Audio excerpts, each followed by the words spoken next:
Hi, it's Danny. Thanks for checking out the final video in this series about abdominal muscles. It wouldn't be complete without some kind of hanging. And can you just hollow out the front of the body?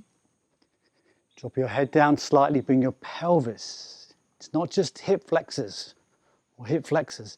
It's your pelvis you're looking to tilt. Easier is with bent knees.